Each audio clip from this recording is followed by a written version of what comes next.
करते थे। तब लोग जात पात न पूछे भैया, जे देश के प्रति अपने जान के कुर्बान को जाओ वही के लोग देश प्रेमी माने। बिरहा कहीं दूर दराज से ना, आपके यही बनारस जिला से बिरहा गाई। अरे वाह, अब बिरहा तो हम गाई, जितना ही लेटल बनी गर्मी यहाँ के हुई, खाली ध्यान दही कि नेपाल से केहू आइल बा तो हाँ तो बिरहा में गर्दा गर्दा हो गई। आइए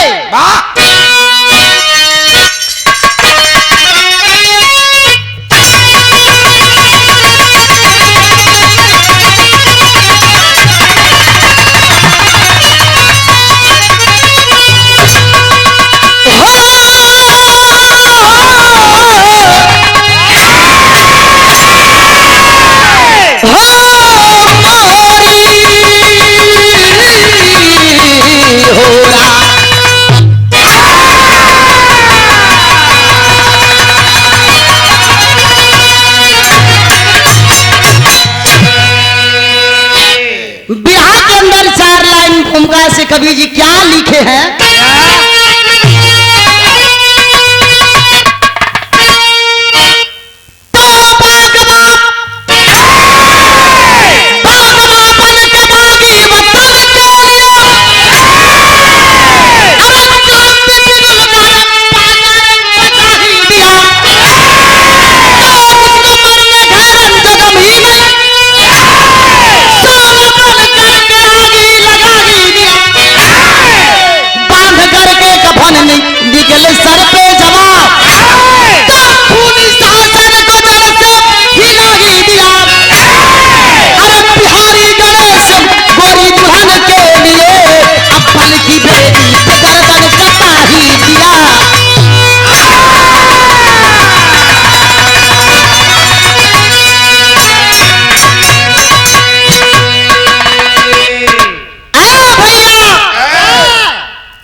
जेकरा जौन समझ में रहेला वो आप लोग के समक्ष गा के सुना के चल जाला। डिपेंड आप लोगन के ऊपर होला कि आप लोगन के केकरा प्रति इच्छा बनेला।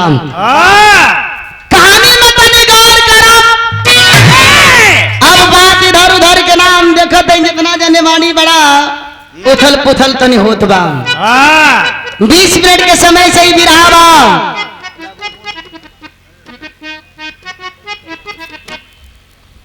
बसपा हमारी शान है, युवा बसपा नेता बाबू भोजपुरिया जी लिखे, बसपा हमारी जान है, बसपा हमारी शान है। आने वाले समय में बसपा हर किसी की दिलों की पहचान है। क्या बात है, जोरदार ताली एक बार आप लोग लगाइएगा।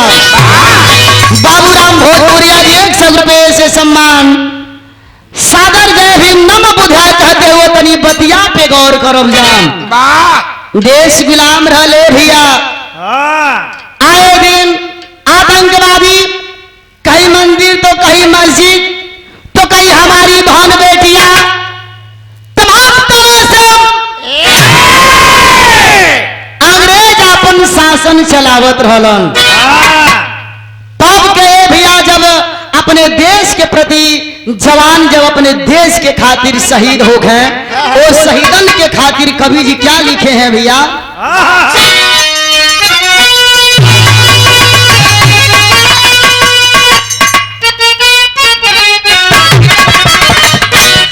किसी आशिक ने कहा, क्या कहा कैसे? क्या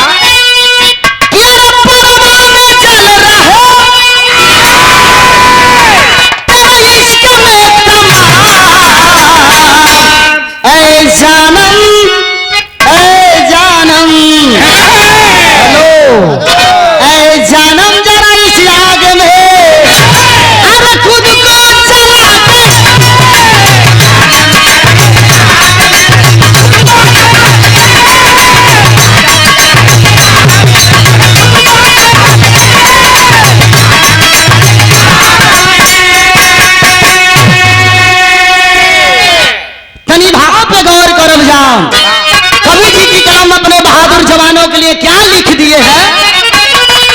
चलो मत जो मत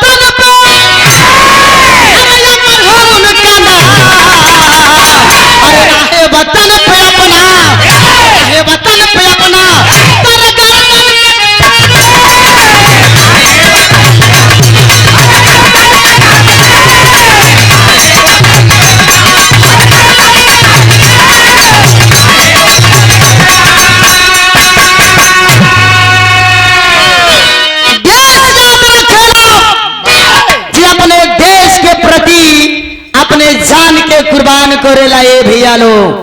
वैसे तो रोड पे तमाम हादसा हो जात बा, केहू केहू याद नहीं कर रखत, लेकिन ओहके याद कोई हमारा और आपके दायित्व बनेला जे अपने देश के प्रति अपनी जान के कुर्बान करेगा। यही सिखाने की शुरुआत है।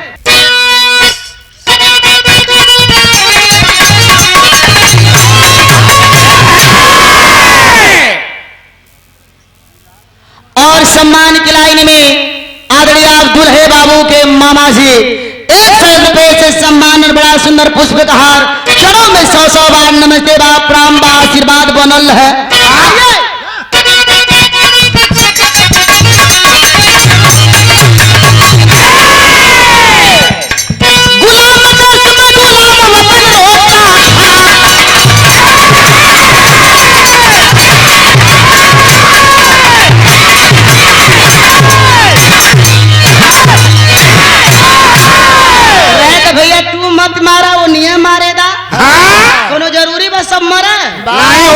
मरा तो उनिया के लोग मरे, उनके हारमोनिया है पत्ती ढिरी ढिरी टिरी टिक ले ले आते कतना मार मार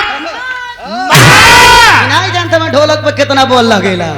हमारे तो डर लागत रहल जेतना ढोलकिया बेचारे भैया पीटत रहले, उनके कपड़ा से भक भक धुआं निकलत। हम नहीं कह सकीला, आप को क्यों चल गई लोग, वो हम काहे कहे जाई मामा। पहला मुलाकात है हमार, सोचा था यहीं से पत्ता गोल हो जा। बिहार में ध्यान दे ले हम आप लोग।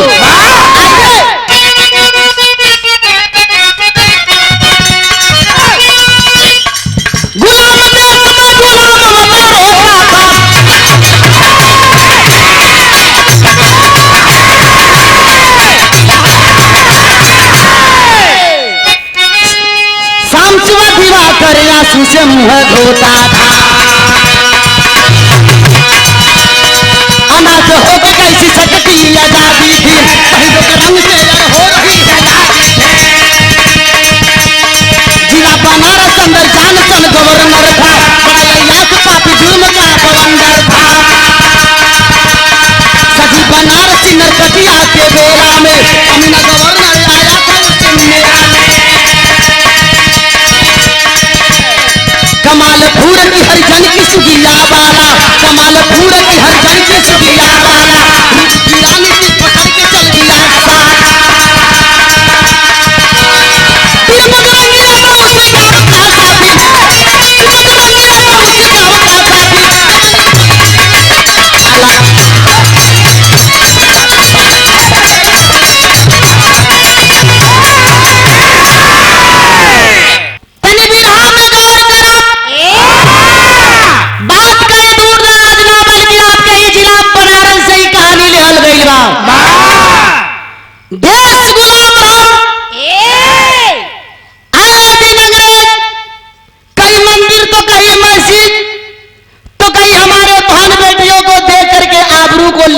करते थे।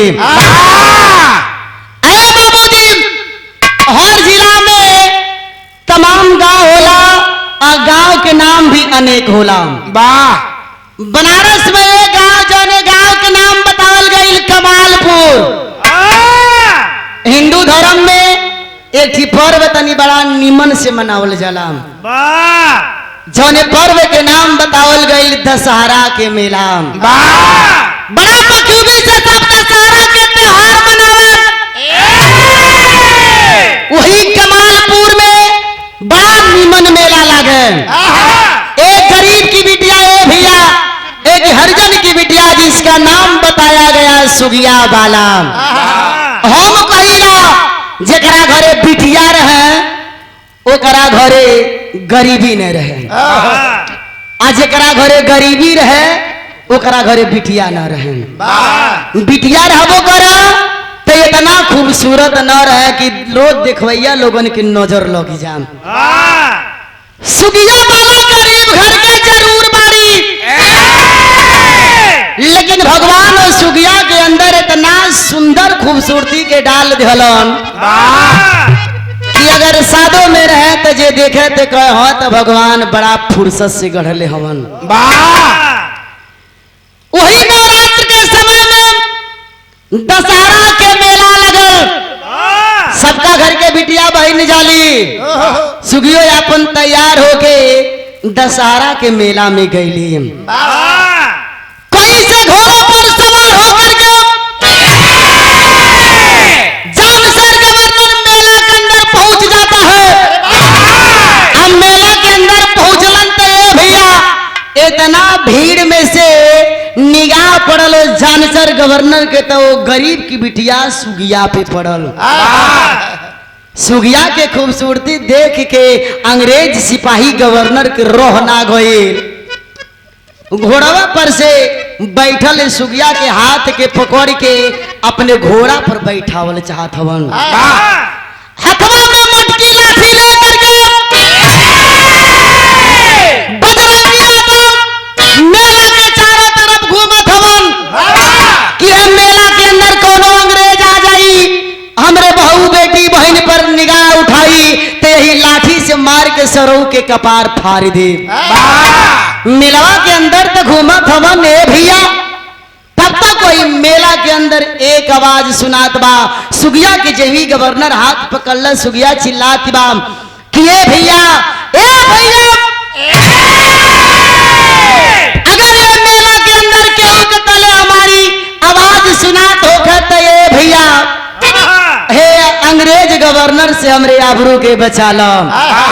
भिड़िया में ये आवाजवा के सुनाइल बजरंगी के। दौड़ करके ना कुछ सोचा थवन ना विचारा थवन, लठिया ले हलाई कन्हवा पर से चला करके गवर्नर के कपड़ा पे मरलन। चोट के लगते हाथ छूट गई, गवर्नर के कपार फट गई, गवर्नर घोड़ा से जमीनी पर गिर गईलन। गिरल जरूर है बाबूजी। बगलिया से दू अंग्रेज सिपाही गवर्नर साहब के घोड़वा से गिरल तनी जमीनी पर देख हलन। दौड़ करके गवर्नर के उठावत हवन। मेला में भगदड़ मचल बा और सुगिया के हाथ छुटल तक कहा गईली गीत के लाइन से भैया।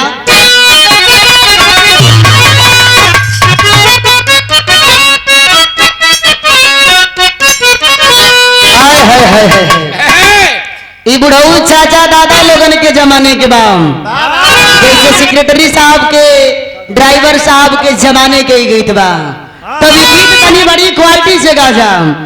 दुल्हन को है अरे दिखाई देता हो रजऊ तू गम के मेला, ये सही हो। अपने ढोलिया और तू लोग देखा भैया अनक बान तान चलो तड़ो बेचारा अकेले अपन न धले हुवन।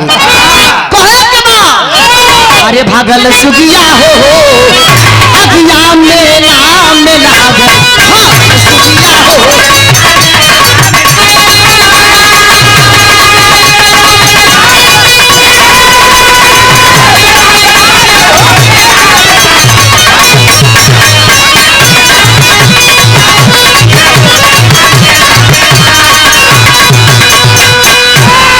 सीटी बजा करके दौड़े सिपाही,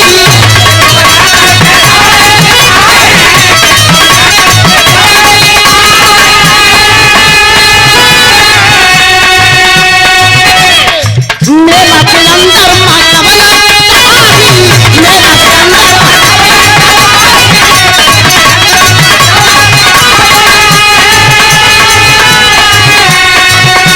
बाबल रजिया हो बाबल रजिया हो मेला में लागल।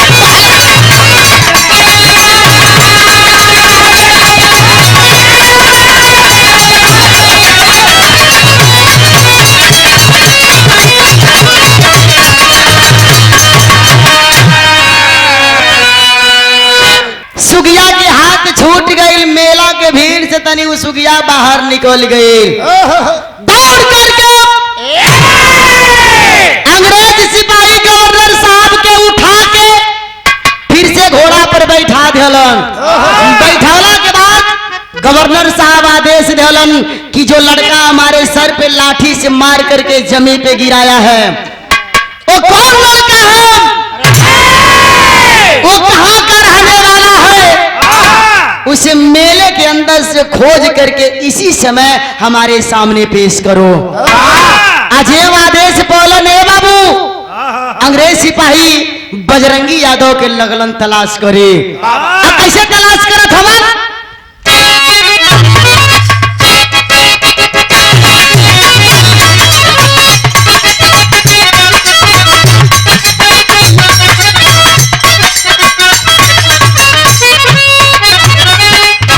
कोनो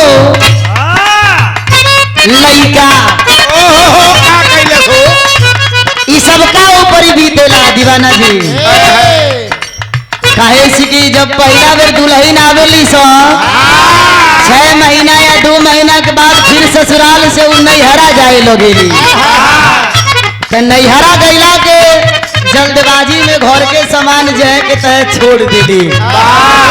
साही के जब उ लइका अपने कमरा में घुसे तब अपने दुल्हनी के ब्लाउज देख के आई हो हमारी सोना सोन को देलू। कहे कैसे सुनसान लागेला, सुनसान लागेला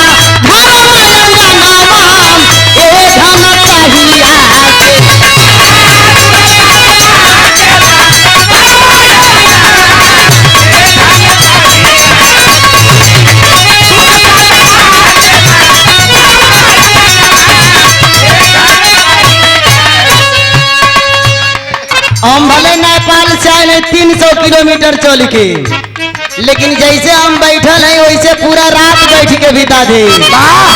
हमारे कमर के मतलब हमारे कमर में दर्द नहीं है। हाँ जे होतर झटका मारी तो वह न होई, वह वो झटका के वह दशा है।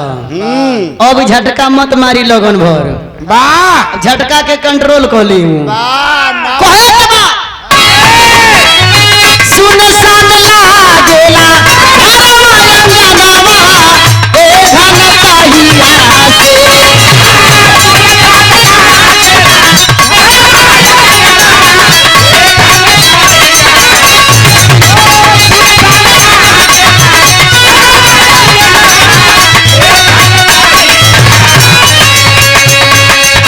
जहिया से गईलू नहीं हरावा, जहिया से गईलू नहीं हरावा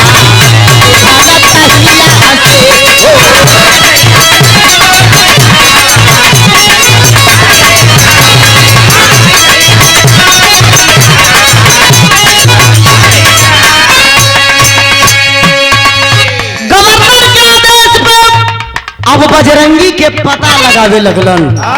पता लगा करके मेला में से पकड़ के गवर्नर के सामने पेश कर दिलन। अब कैलन काम अंग्रेज के सामने बजरंगी के पेश कर दिलन। खड़ा करके कैलन काम पेश कैलन जरूर है बाबू, लेकिन अंग्रेज कोड़ा से मारत हवन। मार के का पूछत मेलावा में गईले यादव, मेलावा में गईले यादव पगलनी घेराई हो।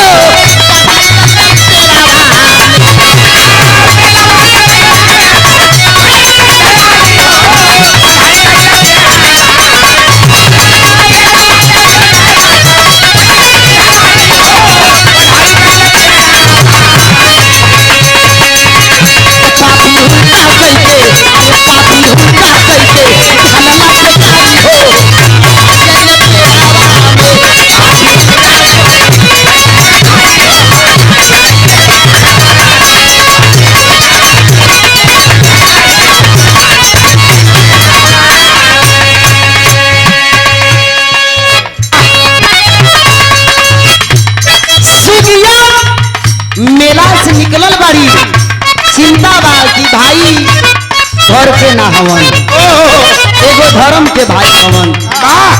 हमार मान सम्मान हमार आबरू बचौलत हमार धर्म के भाई से बढ़के केहू नहीं है। अंग्रेज सिपाही बजरंगी के पकड़ के खड़ा ना कैलन। वही मेला में एगो पेड़ बा, वही पेड़वा में उल्टा लटका के मार के कैलन का मारे मारे पूछे काफी सुखिया के नाम हो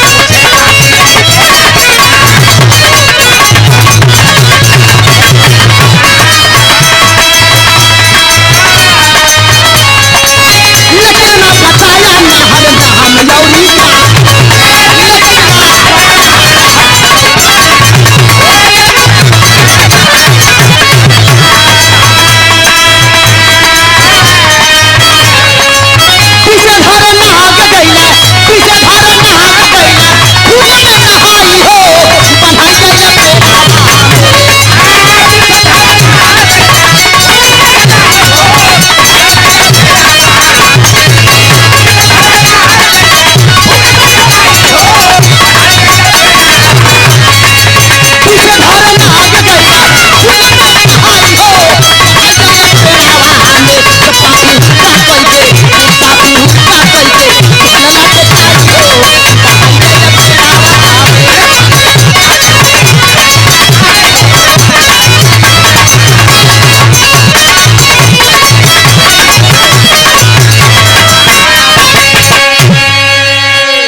गवर्नर के आदेश पे वही एगो पेड़ में उल्टा लटका दिलन बांध के लटकौला के बाद कोड़ा ना जिंदगी बेकार बा।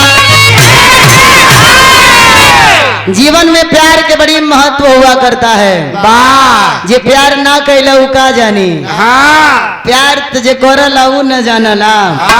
अच्छा तो प्यार के कई गो परिभाषा होला जैसे प्यार चलला तो मिलला रंजा हीर की तरह लगेला तीर की तरह और मन लगेला खीर के तरह चुभेला तीर के तरह पौना लोग बिला जाला तो घूमेला फकीर के तरह। प्यार यह तो प्यार है। निमन निमन फोन पे में कितना पैसा रहता बिहान भर एको नहीं खे रहत लड़की खाली एक बार कुल गयल लइको सब सोचत हमें नी धन का होई रो चल जा वही में कहा अरे अरे मोबाइल मने लइकिया के दे दऊ संतुष्टि बा खुश बा तो हम बिहान भर लेके खाता पूरा भर देत हम भले कटोरा लेके मांगे के पड़त है लेकिन प्यार यह है कहे के निभाव में गौर करब जा।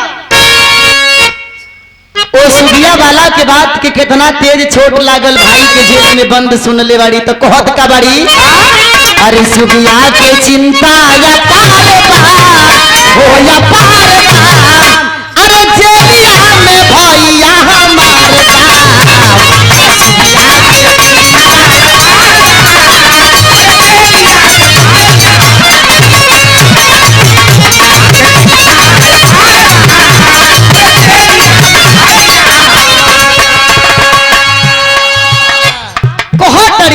सुगिया के चिंता या पार हो या पार अरे जेलिया में भैया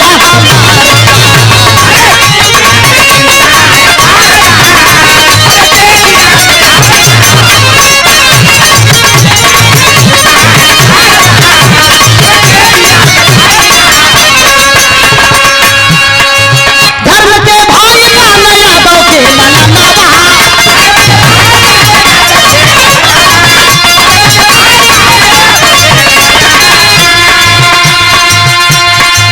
चल चली कलम चाहे चली जाही कलवा हो चली जाही कलवा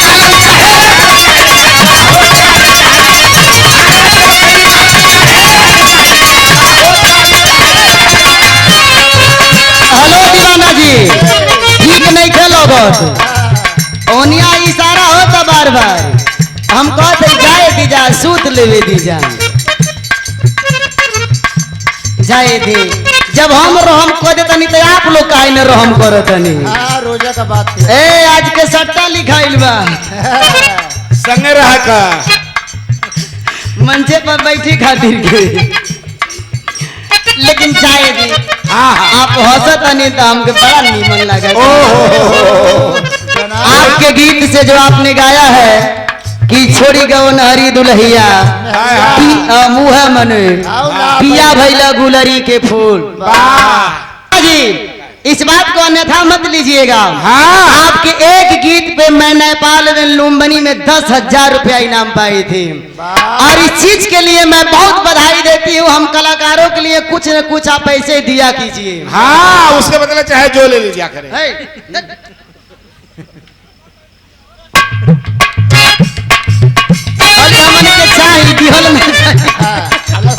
अरे प्यार मोहब्बत आओ अरे सट्टा होता हो। हाँ वो तो मिलबे करी हम जानत है। अभी जाई कहाँ? आप कहाँ जाइए? जाए ना ढल जाए। हंस गई ना यार। लेके चला नेपाल जादू चलावा कोहतरी धर्म के भाई लाला यादव के लाला ना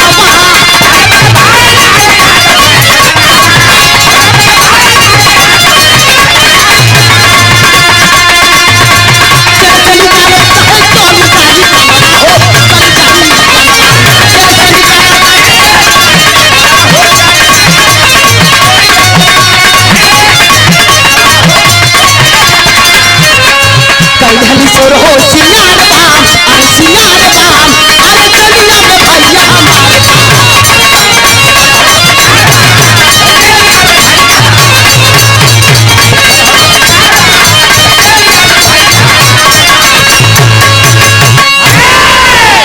तनी बात पे गौर करब। सुगिया सोच लेले बारी एगो धर्म के भाई जो हमारा नाम ना बतौले हमरे आबरू बचौला के खातिर अपने जान के कुर्बानी देत हवा। तो हमरो धर्म बनला कि वो धर्म के भाई के हम जेल से बाहर निकाली। सोच करके प्रमाण मिलता है भैया। Double blouse double petticoat double sari मन मेहरारू के कुल सिंगार डबल डबल आ सुंदर के सज के आ जेल के गेट के सामने गईली। अच्छा जेलर मतलब अंग्रेज साले जितने सब गोरे थे दिल के साले सब उतना ही काले थे। जब सुगिया के एगो जेलर जब गेट पर देखलन वो सुगिया के देख के कहलन ए लड़की जेल के अंदर कहाँ जा रही हो? हथवा जोड़ के सुगिया की ए साहब आपके जेलिया में बजरंगी बंद हुआ। बजरंगी नाम के एक आदमी बंद हुआ। ए साहब उन्हीं से मिले जाता नहीं।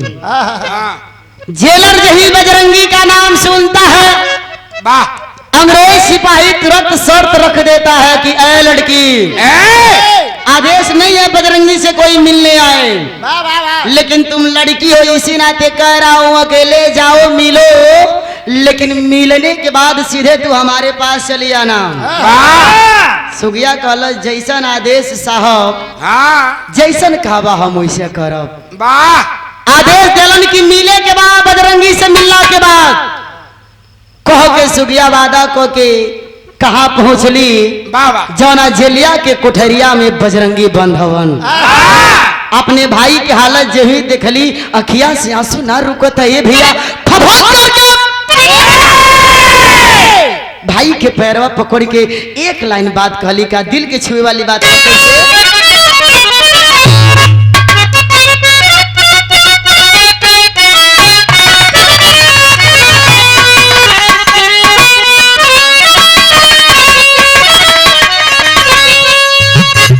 अरे बैरक के अंदर पहुंची अरे धर्म के बहिनिया रूहे लगली परवा पसारी हो। भाई के हालत देख करके वो धर्म के बहन के रह ना गए। आंखी से आंसू निकलत बा।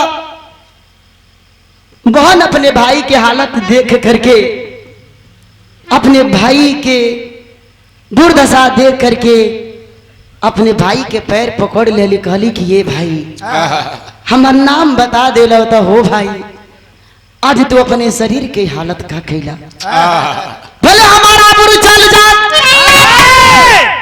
लेकिन तुम्हारे शरीर के हालत ना हो तैसन। आंखी से आंसू निकलल, बजरंगी देखलन, कहलन कि ए बहन तू जेल के अंदर का करे आ गई लो? जब इतना भीड़ के अंदर हो, जान सर गवर्नर तोरे आबरू के लूटल चाहत रहल हो बहन, आज वो जान जाए कि तू है लड़की हो तो तोरे सम्मान पे, तोरे आबरू पे ठेस लग जाइए बहन, तो समाज में कह रहो ना पैबू। आज ही इतना बतिया बजरंगी यादव कहलन, तुरंत ही अपने साड़ी की आंचल फाड़ करके अपने भाई के कलाई पर राखी बांध करके अपने भाई से वादा करे ली कि ये भाई आज जेल से बाहर तो होके जाए के बाद भाई मेहरारू का डबल पोशाक पहनले होई, मेहरारू का रूप बनाना हो भाई, आज जेल से बाहर तू जा। और जब तू जेल से बाहर जेबा तब अंग्रेज मम्मा के हम सिखाई कि आखिर हिंदुस्तान के नारी हुआ क्या करती हैं। आज यही इतना बतिया सुगिया खाली डांट करके बजरंगी कालन का गीत लागल।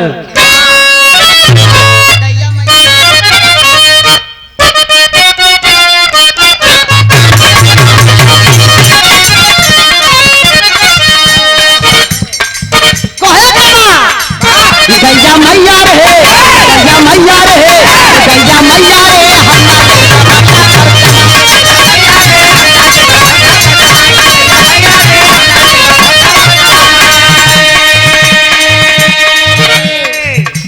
लेकिन बजरंगी यादव अपने धर्म के बहन सुगिया के समझावत हवन, तोरे खातिर नहीं बागी बन गईली, आज तू का करे जे में लू हो, कहो पागा नहीं लू हो, पागा नहीं लू हो, पागा नहीं लू हो।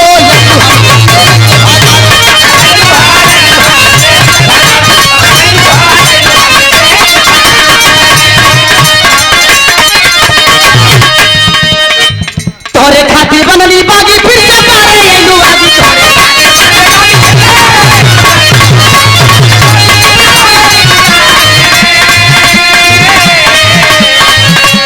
अंग्रेजी उन्मादी दामन में लग गई दादी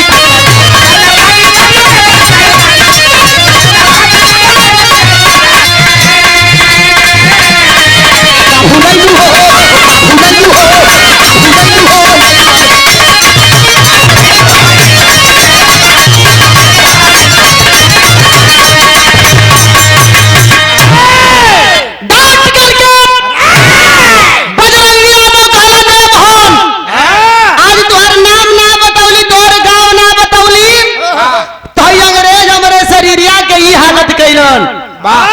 तो साक्षात जान नहीं है कि स्वयं सुगिया हमारे थाना के अंदर आ गए तो तुम्हारे आबरू के ठेस लग जाई हो बहन। हमके कहत हो कि जेल से बाहर जाओ, जल्दी तू बाहर निकल जाओ। डांट करके बजरंगी कमल की जल्दी जेल से बाहर निकला, ना तो हम तो बटले बनी तुम को जेलवा में रह के पड़ी। आज ही इतना बतिया बजरंगी कहलन, ए भाई डांट करके एक बात सुगिया कहती है, क्या कहती है? बिरहा की टेरी के ला चंडिका,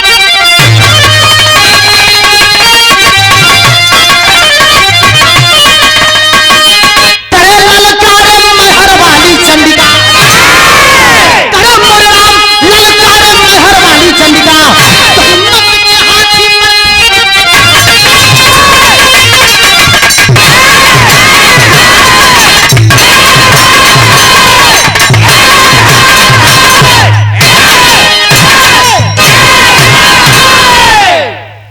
बार बार आप और सब इशारा करत हवन भैया ढोलक वाले, जसके इस सुतल हम तभी से देखत हैं ये पोजीशन में एक के कंडीशन में सुतावल जाले। कब कैसन? ओहो कब हो? कौड़िया अस्पताल वाले मरीज पोजीशनो बड़ा नीमन बा। हाँ दीवाना जी ने कम उधर ज्यादा देखत नहीं। हाँ माल खाली हो गया है। यार हम कैसे कह दी? हाँ बात है कि सब अजमाओ तो अटल लगा था जनाब हम तो खाली एक ही स्टेप देखे हैं, हाँ वो सही दीवाना जी का। वाह बाकी दुनिया कुछ भी करे उसे हमसे का लेना देना। हाँ कहानी है कि हिलौला में मजा, मन हिलौला में मजा आवा था। हाँ अरे हमन के कितना मजा आवत रहल। हाँ वो तो हमारा आज सपना पूरा हो गई, आपके बगल में खड़ा होके गावत है तो। वाह बाकी तो जीवन भर गवला के का मतलब बा। वाह भले हम कुछ भी गाई वैसे नहीं के मतलब, सही। लेकिन अच्छे लोगों के साथ खड़ा होना हमारी उपलब्धि है। यही चीज हमारे लिए सबसे बड़ी बात है। वाह बहुत सोच करके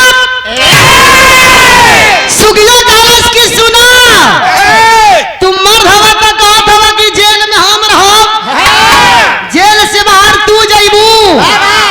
बोलत है नहीं सुगिया, अरे बोल पड़ी मधुबाला भैया, बोल पड़ी मधुबाला भैया, पाप तुम्हारे मन में है, जिस मिट्टी के तुम हो पुतला वही हमारे तन में है। तेरे भले भास्कर पूरब से, तेरे भले भास्कर पूरब से पश्चिम उदय हो जाएगा, कोई कमीना दामन में ना दाग लगाने पाएगा।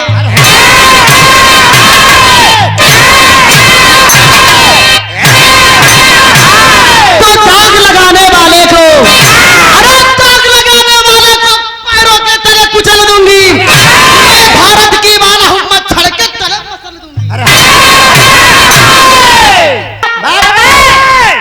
बात करके और ललकार करके सुगिया बोला दिमाग ये भाई, जब हिंदुस्तान के धरती पर तू जन्म ले बड़ा, वही हिंदुस्तान के धरती पर हमरो जन्म बा। भूल गई वो दिन जब यह नारी दुर्गा काली चंडी बन करके कितना राक्षस के संहार कैली। ये तो साले अंग्रेज हैं। काट दो, सामने को मम्मा खड़ा ना हो है। अरे हे मामा के नहीं आप लोग जानल जाई, वो अंग्रेज वालन की बात करत रहन सुगिया। जब इतना बात बजरंगी सुनलन ए भैया, कलन की सही बात बा, हिंदुस्तान की नारी किसी मर्दों से कम नहीं होती है। मेहरारू के पोशाक बना करके सुगिया बजरंगी के जेल से बाहर को धेली। आज बजरंगी जेल से बाहर भैलन, सुगिया सोचे लगली कि वादा कैले हैं कि जब बजरंगी से मिल के आई तो अंग्रेज से मिलब जरूर। अब कहत है कि इनसे मिल ली, अब कैसे मिले चलत है, बिहार के अंदर झापट के लाई एक पटिया चढ़काइए।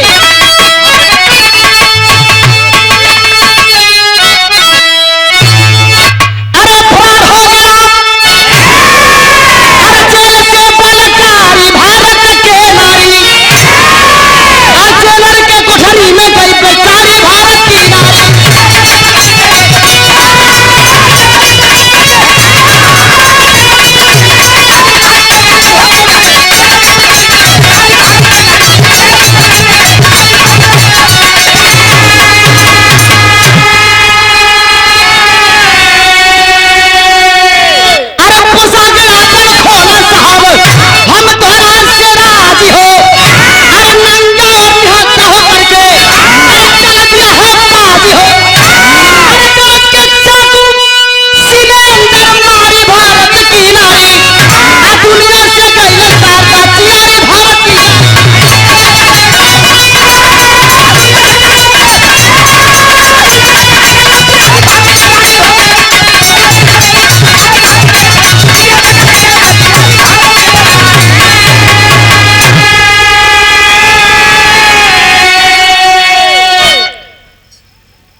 बजरंगी के जेल से बाहर निकाल दिली। वादा कैले रहली कि बजरंगी से मिलने के बाद अंग्रेज सिपाही से जरूर मिलब। गेट के सामने अंग्रेज सिपाही खड़ा हुआ, सुगिया हथवा में इतना बड़ा खंजर लेकर के हाथ पीछे करके अंग्रेज के तरफ धीरे धीरे चले लगली। अंग्रेज साला देखला गला, वाह वादा की ये पक्का लड़की है।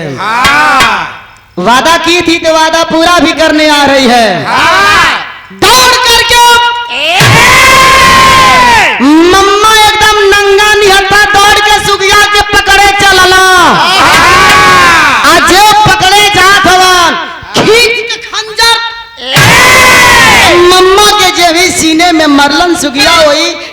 के गेट पे गिर गइलन। डांस यार रहले बाड़न। जेलवे के गेटवा पे गिरल। अब छतवा पर से दूगो सिपाही अंग्रेज और देख लेहलन। दौड़ करके सीटी बजा देलन। सीटी बजौला के बाद गेट के दरवाजा बंद हो गई। आज ये भी बंद भइल। अंग्रेज सिपाही सुगिया के पकड़ लेहलन। पकड़ला के बाद वो लड़की के गवर्नर के सामने पेश को दिहलन। जान सर गवर्नर, जब वो लड़की के चेहरा और जब मेला वाली लड़की के चेहरा मिलौलन हूबहू सुगिया निकल गए। गवर्नर समझ गया कि ये वही लड़की है जिस लड़की का हाथ पकड़ करके मैं ला रहा था। लेकिन वो जेल के अंदर लड़की क्या कर रही है? 100 बार पूछने के बाद वो लड़का इस लड़की का नाम नहीं बताया। आज ये लड़की जेल के अंदर कैसे आ गई? पता लगाओ कि जिस बजरंगी को हम लोग जेल के अंदर बंद किए हैं वो बजरंगी है या वो अभी नहीं है। आज यही सिपाही पता लगावत कोठरिया में गईलन। ए भैया जेल के अंदर बजरंगी रहबे न कैलन। जान सर गवर्नर समझ जाता है कि ये दोनों, ये लड़की और उस लड़के का चाल है। लड़की सुगिया बाला के पकड़ करके जेल के अंदर बंद कैलन। शरीर पे उड़ाऊ के कोड़ा लागल गिरे। बताओ लड़की, जिस बजरंगी को तुम जेल से बाहर की हो वो तुम्हारा कौन लगता है? सुगिया वाला कहती है सर है तो मेरा धर्म का भाई, लेकिन सीधा ठोक के बोलती हो कि जहां भी रहेगा अपने देश की आजादी में अपने देश के लिए लड़ेगा। इतना तक बात ना मनलन। पेपर में निकलवा देते हैं सुगिया को बंद करने के बाद कि कल नंगा हो करके सुगिया तेगा तलवार पे नाचेगी। सुबह के टाइमिया बा ये भैया भोर वाली समय बा। बजरंगी एगो चाय वाली दुकान पर बैठल हवन।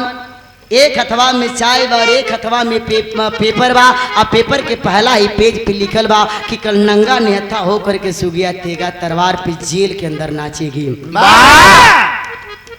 अगर बजरंगी में हिम्मत हो तो सामने ला करके इस लड़की का आबरू बचा ले। हथवा से चायवा छूट गई हो भैया। बजरंगी की आंखी से आंसू गिरे लागल। एक ही बात के कष्ट रहल कि ये बहन हम कहत रहली ना कि तुमके जेल में ना आवे के बा। आ जाइबो कैलू त अंग्रेजन के हाथ लग भी गइलू ना। एक ही बात आंखी से आंसू निकलत बा। कहत कैसे बाड़न? बिरहा गंदरा लहा के लाई।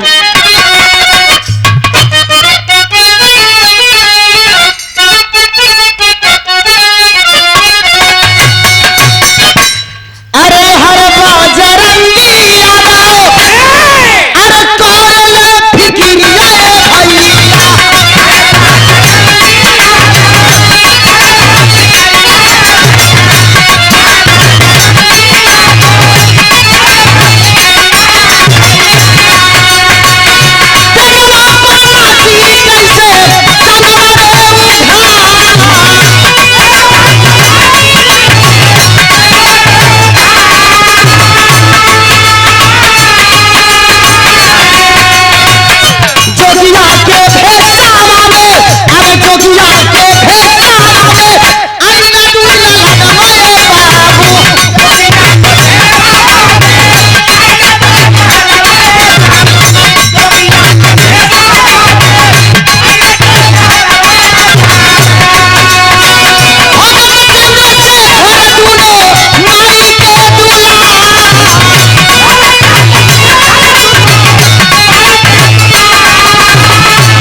गिरे लगे ही आप।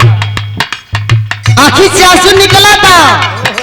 जहां देश के बात आ जाई वहां जहां 100 लोग बाने 2 लोग लड़ाई जीत ना सकेलन। अब मुद्दा हो गई पूरे देश के लिए। साधु के भेष में भगत और चंद्रशेखर जी बजरंगी के पास पहुंच गइलन। कन्हैया पे हथवा रोक के बतावत हवन कि ए बाबू ई लड़ाई तो हम दोनों भाई बहन के ना हो, आज ई लड़ाई देश के बन गइल बा। आज तुहरो वीरता बा कि ए बाबू अपने धर्म के बहन के तू आबरू बचावत हवा, ताई क्रांतिकारी वाली टोली तोरे साथी लड़ी। चल के देखल जाई कि बहने अंग्रेज वाली टोली में ताकत बा कि क्रांतिकारी वाली टोली में ताकत बा। अब होई का अरे तबला क्रांतिकारी वाली पहुंच गई टोलिया।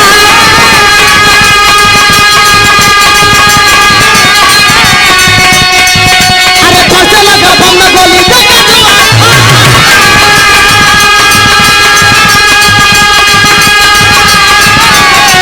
अरे नमस्कार के बजरंगी लाला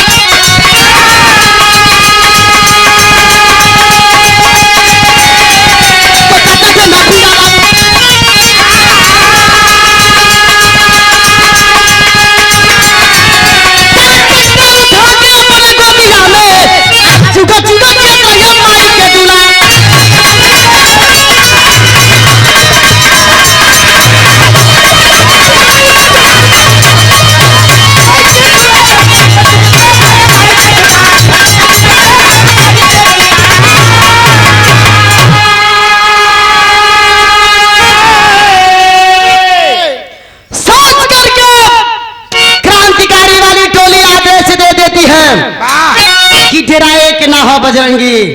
कल देखल जाई कि केकरा अंदर कितना दम बाम। क्रांतिकारी वाली टोली तोहरे साथे चली।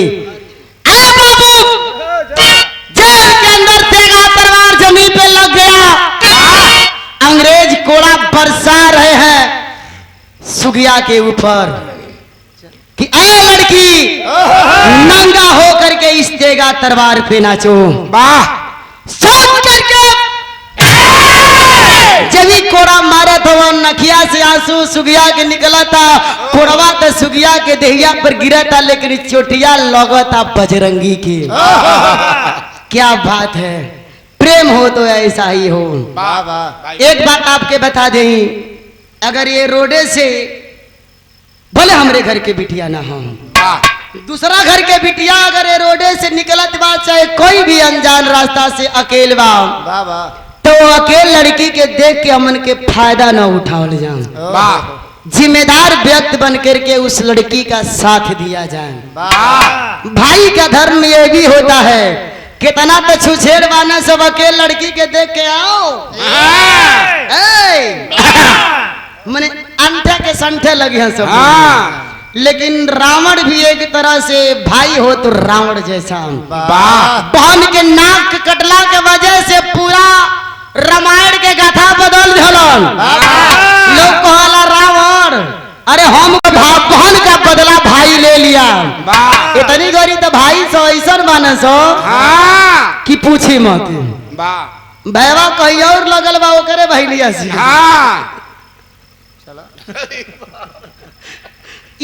कलजुग हो गइल बा। कलजुग के ही अंतिम चरण चलता।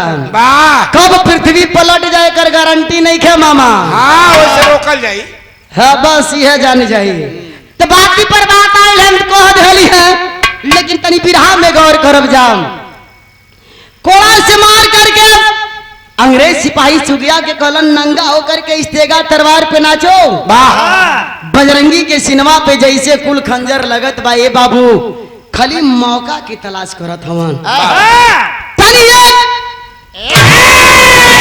गवर्नर के ध्यान विचलित भइल, छतवा पर से छलांग लगा के गवर्नर जमीनिया तले खंजर रखल बा। खंजर उठा करके गवर्नर के गर्दन लगा दिलन। आजिया लगा दिलन ते बाबू अंग्रेजी सिपाही और खलबला गए। खलबला करके क्रांतिकारी वाली टोली पर बम गोली लगल चलावे। क्रांतिकारी वाली टोली के भाषा रहल जोने भाषा के ई बजरंगी समझ ना पौलन। क्रांतिकारी वाली टोली भाषा बोलस कि हमरे लगे आदमी कम हवन या बम या बारूद गोली कम बा, तो वो भाषा के बोल के हमन के लड़ाई से तनी किनार हो जाइल जाई, ओकरे बाद बिहान भर लड़ाई के लड़ल जाई। क्रांतिकारी वाली टोली भाषा बोलला लेकिन बजरंगी के समझ ना आई। क्रांतिकारी वाली टोली जेल से बाहर हो गईलन। अब मात्र जेल के अंदर उस सुगिया धर्म के बहन और धर्म के भाई दो लोग रह गईलन। वाह, आज अंग्रेजन के चुंगल में फसलन भइल का बिरहा के अंतिम निचोड़ से।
क्रांतिकारी वाली टोली जी हुई बाहर निकली, अंग्रेज पीछे से वार कर देते हैं। बजरंगी के सीने पर गोली लग गया और जेल के अंदर भाई गिर गईलन। आज ये भाई गिरलन है बाबू, दौड़ करके धर्म के बहन सुगिया अपने भाई के सर पकड़ के अपने पैरवा पे रख के अपने भाई से कहली कि ए भाई तुम्हारी कुर्बानी व्यर्थ ना जाए। तब तक जल्लाद पीछे से भी खंजर मार देते हैं। देश के लिए भाई बहन अपने जान के कुर्बान कर देते हैं। यही बिरहा का सारांश जो देश के प्रति कुर्बान हो जाता है हमारे दिलों में जिंदा रहा करता है। कहना है अरे गुरु बिहारी गुरु गणेश धन्य